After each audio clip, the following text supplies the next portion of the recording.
15h30, Madame, Monsieur, bienvenue à ce point d'actualité.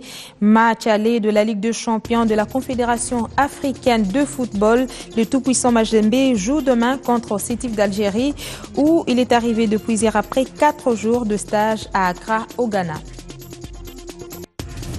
Les premiers médecins formés à l'université protestante au Congo seront proclamés docteurs le 26 septembre prochain et la primeur de l'information a été livrée au chef du gouvernement par le recteur lui-même de cet alma mater. Entre les deux rives du fleuve Congo souffle de nouveau un nouveau vent porteur depuis cet avant-midi avec la présence à Kinshasa du chef de l'État du Congo-Brazzaville, Denis Sassou Nguesso, traversait le fleuve après une période tumultueuse. Merci de rester avec nous. Le président du Congo-Brazzaville et son homologue Joseph Kabila ont eu un tête-à-tête cet avant-midi à Kinshasa, des entretiens sanctionnés sans doute par un communiqué final susceptible de permettre à l'opinion, il faut le dire, où en sont les relations entre leurs deux pays respectifs après de massives expulsions de ressortissants de la République démocratique du Congo-Brazzaville. Dans les suites des deux délégations, on signale les présences des ministres, notamment ceux de l'Intérieur. Le recteur de l'université protestante au Congo a traversé hier le portail de l'hôtel du gouvernement pour annoncer au Premier ministre la sortie de la première promotion des médecins formés dans son établissement à l'issue de la rencontre à Monseigneur Ngoï Bolia reçu. Il faut le dire, la promesse d'Augustin Matata Ponyo sur l'implication de l'exécutif dans la poursuite de la construction des auditoires de la faculté de médecine de l'UPC. Je suis venu lui parler de deux dossiers. Le premier, c'est celui de la participation du gouvernement dans la construction de la faculté de médecine. Et dans cette faculté, pour les constructions, nous en avons planifié à 3 phases. La première phase est déjà terminée. La deuxième est en construction et la troisième souffre de financement.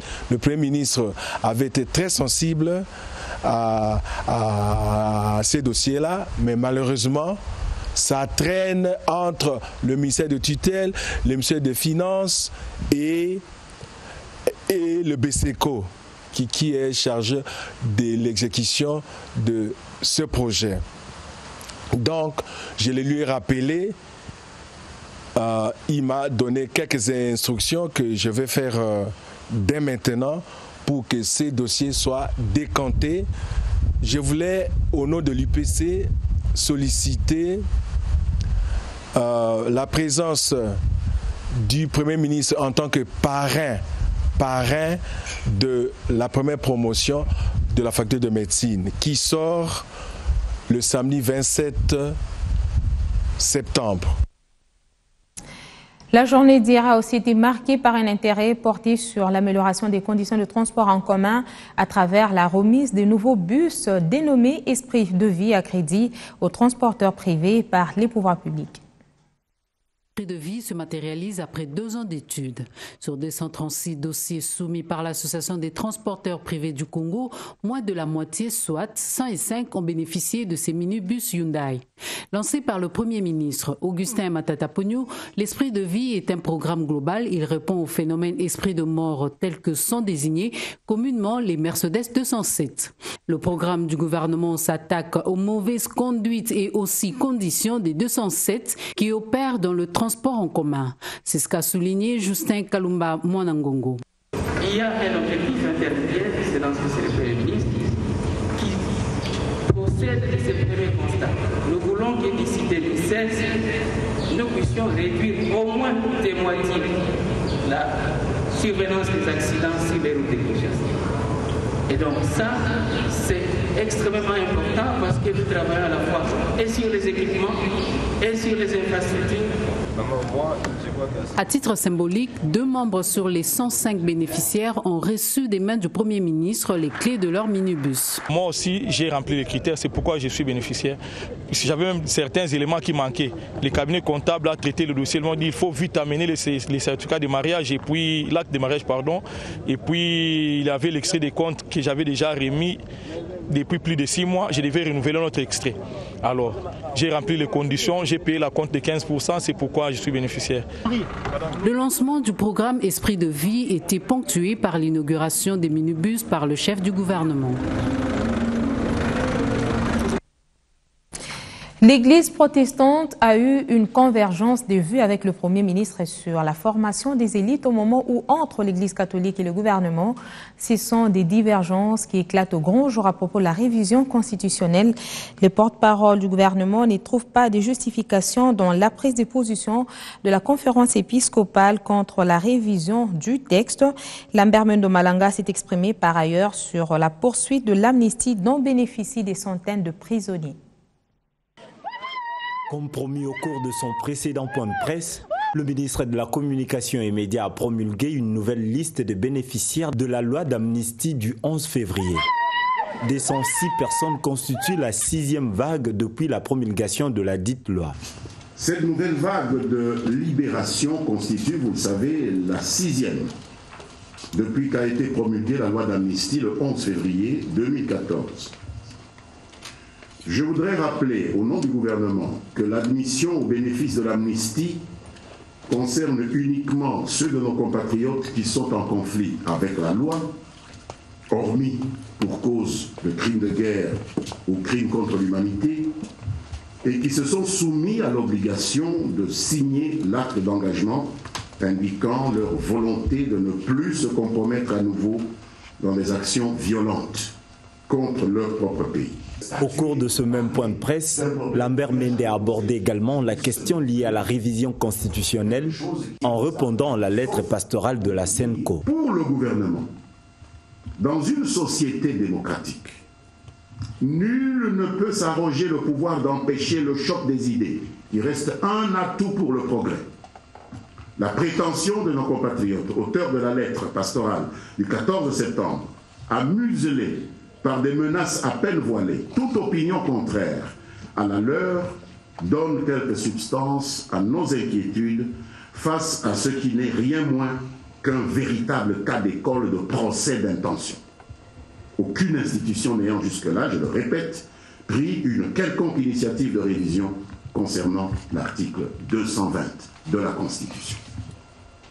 La majorité présidentielle serait bien inspirée d'examiner en profondeur les véritables motivations et les conséquences pour la préservation des acquis de la lutte du peuple congolais pour sa liberté. Entre-temps, se poursuit le processus électoral avec ces entretiens qui se sont déroulés hier entre le président de la Commission électorale nationale indépendante et la directrice pays PNUD sur le financement des futures élections. L'organisation des scrutins exige de moyens colossaux dont une partie est attendue des partenaires extérieurs. Au-delà de la question de financement, l'organisation des élections sous-entend un cadre d'échange avec différents partenaires et acteurs impliqués dans le processus électoral, seul moyen susceptible de promouvoir les bonnes pratiques, éviter les erreurs et tirer des leçons sur les expériences passées. C'est dans cette optique que la nouvelle directrice du PNUD a fait le déplacement pour le siège de la Commission électorale nationale indépendante. Au menu des échanges, l'importance des élections, les efforts déployés par la Commission électorale nationale indépendante, ainsi que la question du financement du processus électoral. Le PNUD a été un partenaire sur les élections en 2006, en 2011 et va continuer dans le cadre du processus électoral. Le PNUD apporte un soutien technique au processus électoral et c'est dans ce contexte-là qu'on va continuer à soutenir les efforts de la Commission. Ces assurances du Programme des Nations Unies pour le développement, partenaire important en termes d'accompagnement, sont un signal fort pour la Commission électorale nationale indépendante qui tient à gagner Paris. Nous avons un comité de partenariat avec qui donc nous travaillons étroitement, un comité technique aussi qui nous permet d'échanger. Et donc, en souhaitant la bienvenue à la directrice du pays du PNUD, nous ne pouvons que réitérer notre collaboration avec le PNUD et espérer que ce processus qui sera long, parce que 3 années électorales c'est quand même long, que nous puissions trouver les uns les autres les ressources nécessaires pour mieux engager le processus et l'améliorer. C'est désormais à une vitesse de croisière que roule le train des élections. Pendant ce temps, les femmes ne lâchent pas prise pour leur représentativité dans les instances de prise de décision dont la réussite est conditionnée par la tenue des élections. À ce matin, les femmes politiques membres de la Ligue de femmes pour les élections se sont donné rendez-vous à la maison des élections pour une matinée électorale. Elles ont discuté du processus électoral avec Madame la questeure de la CENI ainsi que le directeur des opérations de cet organe d'appui à la démocratie. Un phénomène contre lequel lutte la République démocratique du Congo est celui du trafic d'êtres humains, tel que révélé dernièrement par le démantèlement d'un réseau mafieux qui détenait des enfants à être vendus aux États-Unis. Et pour exprimer son attachement au respect de la vie de l'enfance congolaise, la ministre du Genre, de la Famille et de l'Enfant est allée à la rencontre de ces enfants, récupérés aujourd'hui et logés à l'orphelinat Lisanga et à Klisto dans la commune de Ngaba. Fezamika. La République démocratique du Congo n'est pas une réserve d'enfants à vendre, un phénomène auquel l'État congolais lutte depuis quelque temps à travers la mise en place des stratégies adéquates. L'on en voudra pour preuve la récente arrestation par la police d'immigration qui a mis la main sur des trafiquants ayant comme marchandise 8 enfants en destination des États-Unis. Un geste vivement salué par la ministre du Genre, de l'Enfant et de la Famille qui a personnellement tenu à apporter son soutien à ces mineurs gardés dès lors dans l'orphelinat Lisanga à Klisto. Geneviève Inagossi rappelle les dispositions de la loi contre ce phénomène. Je voudrais ici en profiter pour saluer la vigilance et la clairvoyance des agents de la DGM qui a mis la main sur ces réseaux et dire à l'opinion, sinon rappeler à ceux qui les savent, peut-être qu'ils l'ont oublié, que le président de la République a promulgué le 10 janvier 2009 la loi portant protection de l'enfant. Cette loi condamne fermement certains actes, dont les trafics d'enfants. Je voudrais aussi rappeler que tous ceux qui s'hasardent encore à exercer ce genre de pratiques se livrent à la rigueur de la loi. Créé depuis 1994, le centre Lisanga à Klisto accueille des enfants victimes des différentes discriminations dans la société. Même les plus petits en âge trouvent leur place dans cette auberge.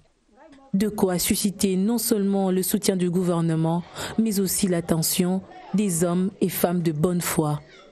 Au nom de mes autres collègues avec lesquels nous gérons la question de l'enfant, dont les affaires sociales, les PSP, la santé, je vais me faire son porte-parole pour qu'une attention particulière soit accordée à l'acte de générosité qu'elle pose ici.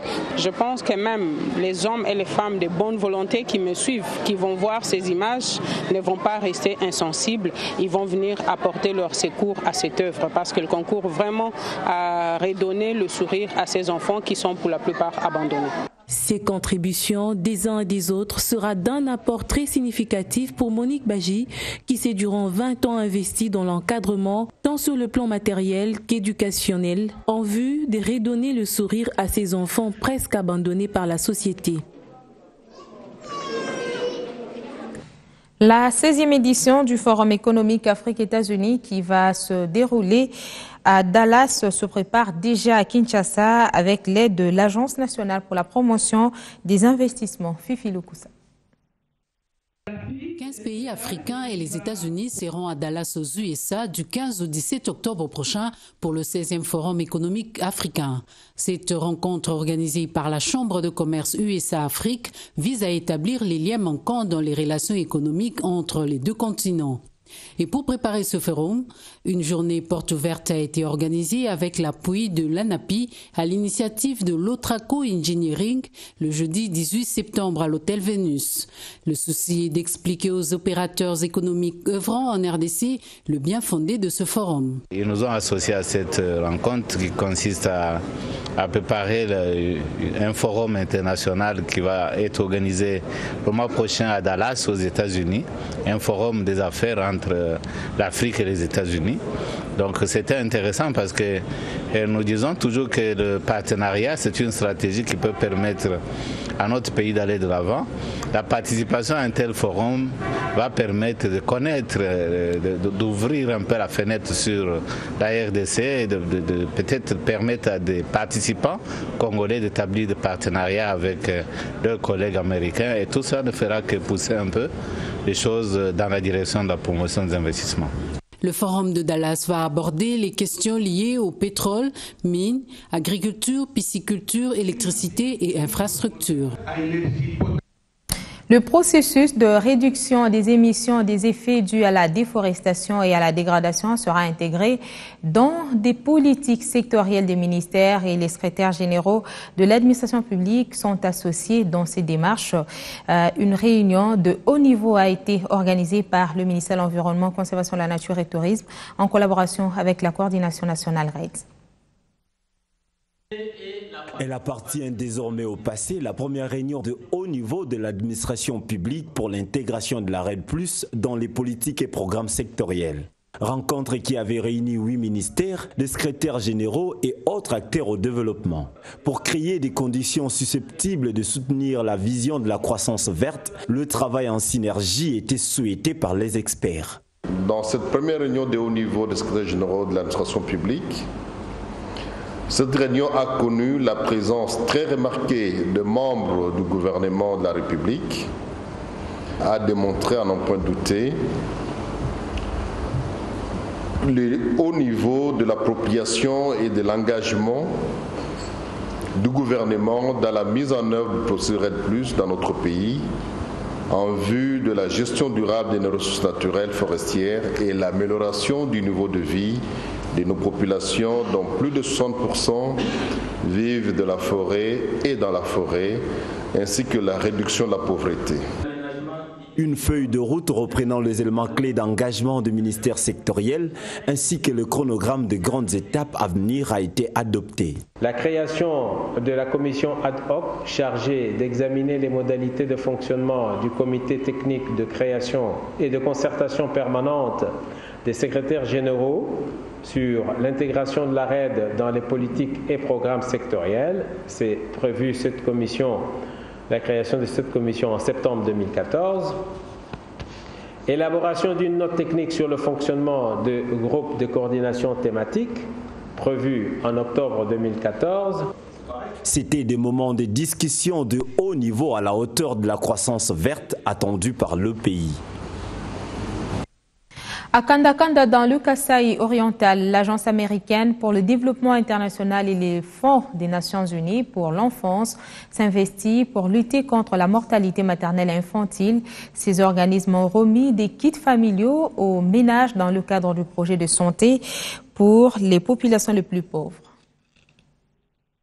Plus de 7000 kits pour la prise en charge communautaire et infantile et plus de 3000 kits CPN et accouchement seront distribués dans 27 zones de santé dans les provinces du Katanga, Kasaï occidental et le Kasaï oriental.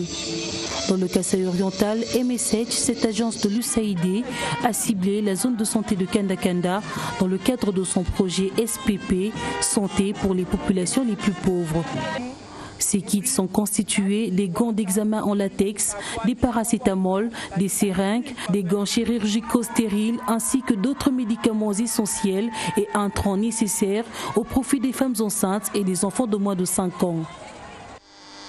L'objectif principal du projet SPP est d'accélérer la réduction de la mortalité maternelle, néonatale et infanto-juvénile à travers la distribution des kits familiaux au niveau des ménages, la prise en charge des cas de complications obstétricales dans les cadres des soins obstétricaux et néonatales d'urgence de base, ainsi que la prise en charge intégrée des maladies de l'enfant pessimé au niveau des centres de santé et des sites de soins communautaires.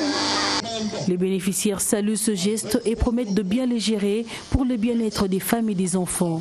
Je profite de l'opportunité pour vous assurer de mon engagement personnel, celui de toutes les autorités du secteur et celui de toute ma population pour notre implication à la réussite de ces projets et surtout à la réduction des décès auprès des mères et des enfants, car ce sont nos femmes, nos enfants et nos petits-fils que nous allons sauver.